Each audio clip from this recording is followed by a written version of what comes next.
Aunty నీకు ఎంతమంది పిల్లలు అంట? ఎవర్రా నీకు ఆంటీ సచ్చినోడా, నీ నోట్లో మన్ను పోయి ఇంకోసారి ఆంటీ అన్నావు అనుకో పురుగుల మంది వస్తాను నీ నోట్లో. తల్లి రోడ్డు మీదకి పోతే పడి వస్తారా నన్ను చూసి, కుక్కలు కూడా ఎంట పడతాయి అనుకో. అయినా సరే ఆంటీ అంటావురా?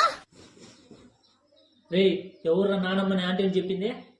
ఆంటీ కాదు అక్కడ, నానమ్మ అంటే అవ్వా. అవ్వని ఎవరిని ఆంటీ అంటావా? నానమ్మ అక్కడ.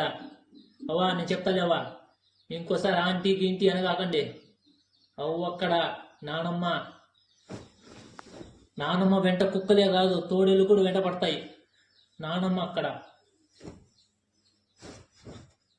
సరేనా? ఆంటీ అంట ఆంటీ. ఇదేంట్రా అయితే? అరే నీ అబ్బా ఇందువగన కుందరదన మందగమన మధుర వచన వావ్